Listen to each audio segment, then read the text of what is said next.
Start करें। हाँ। Sir sir क्या घटना संक्षिप्त में बताएंगे सर। आज हम सब यहाँ दो महत्वपूर्ण विषयों पर चर्चा करने के लिए उपस्थित हुए हैं। जो पहली बात है वो है 4 महत्वपूर्ण माओवादी काडर्स का आत्मसमर्पण। आप सबको विदित होगा कि दीपक और भीमा मंडावी जो 8 लाख के इनामी थे, DVCM रैंक के थे, और CC मोडेम बालकृष्णा के 3 प्रोटेक्शन टीम के लोग कैलाश, रनिता एंड सुजीता, इन चारों ने आत्मसमर्पण किया है। दीपक ने अपने स्वचालित हथियार SLR के साथ सरेंडर किया है। यह इस जिले में दूसरा महत्वपूर्ण सरेंडर है।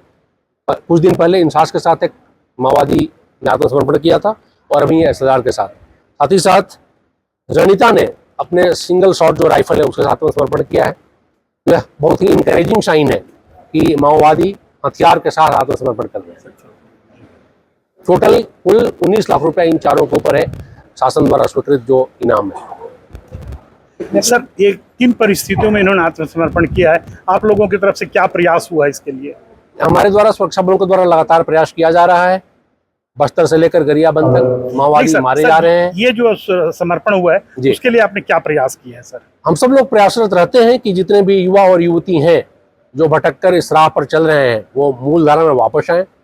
यह अत्यंत ही इंकरेजिंग है डेवलपमेंट के चारों लोग, इनको यह समझ में आया, इन्होंने यही बताया पूछताछ में कि हम लोग लगातार देख रहे थे कि नक्सली मारे जा रहे हैं, शासन बहुत गंभीर है, विकास की धारा लगातार बढ़ रही है, नवयुवकों के साथ जोड़ने का प्रयास किया जा रहा है शासन के द्वारा, और जो यहाँ की नीति है, जो रिहेबिलिटेशन पॉलिसी जो है, वह काफ़ी माओवादी कार्यकर्ताओं को केंद्र बनाकर जो बनाई गई नीति है, जो इनके पूरे परिवार से लेकर पूरे समाज के रिहेबिलिटेशन के लिए जो कार्य किया जा रहा है उससे प्रोत्साहित होकर इन लोगों ने आत्मसमर्पण किया है। उन्होंने यह भी बताया कि लगातार जब इनके द्वारा ऐसी बातें की जा रही थी कि अबे हमें हिंसा का रास्ता छोड़कर सरकार के साथ जुड़ना चाहिए, तो सीनियर जो माओवादी काडर थे उनके द्वारा इनका शोषण किया जाता था, इनको पीटा जाता था, ये बोला जाता था कि ऐसी बात बिल्कुल न करो, हमें क्रांति को और हिंसा को आगे बढ़ाए रखना है। लोग काफ़ी झल्लाए हुए थे उससे, और इन्होंने उचित मौका खोजकर कैंप से भागकर पुलिस से संपर्क किया। सर क्या क्या बरामद हुआ है इनसे सर, और कितना इनाम इनको दिया गया है? इनको आज जो राहत नीति के अंतर्गत जो प्रथम किस्त होती है, जो 50,000 रुपये और कपड़े, वो इनाम स्वरूप दिए गए हैं और हमने इनका स्वागत किया अपने साथ। इनको और जो सुविधाएं मिलनी होंगी वो प्रक्रिया के अंतर्गत आगे प्रोसेस की जाएंगी। क्या क्या बरामद हुआ है सर? बरामद इनसे एक राइफल, एक SLR के साथ एक ने सरेंडर किया, और एक सिंगल शॉट राइफल के साथ। बरामदगी अलग विषय है, बरामदगी अलग विषय है, मैं बरामदगी के बारे में बताता हूँ। सूचना मिली थी कि धमतरी गरियाबंद बॉर्डर पर गोबरा क्षेत्र में नक्सलियों का एक कैंप चल रहा है। उस कैंप पर कल पूरे अभियान की रूपरेखा बनाकर धमतरी, गरियाबंद और CRPF की संयुक्त टीम के द्वारा धावा बोला गया। वहाँ जब सर्च किया गया तो कोई नक्सली नहीं थे, नक्सली भागने में कायम हुए थे। बट वहाँ से जो सामान बरामद हुए हैं वो अत्यंत महत्वपूर्ण है।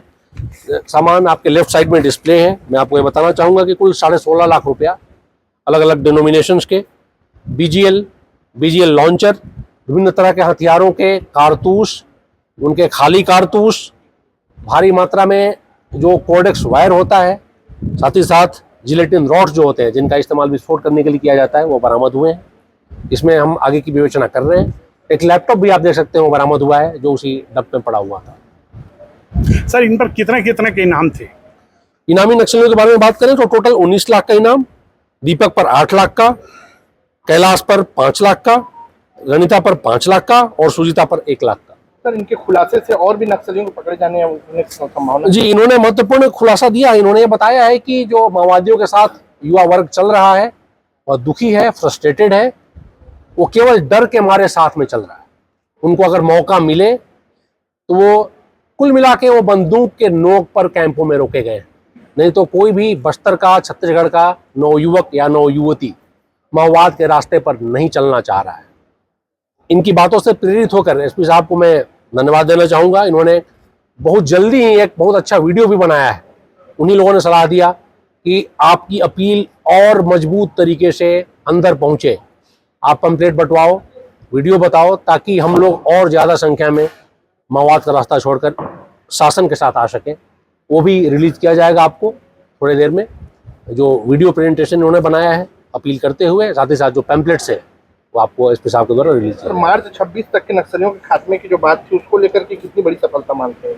ये बहुत बड़ी सफलता है, मैं मानता हूँ। गरियाबंद के हिसाब से जो महत्वपूर्ण शीशी थे उनके 3 कार्डर भाग के आए, साथ में और लोग भी भाग के बस्तर जा चुके हैं। सर जिनसे 26 मार्च का समर्थन कर रहे हैं।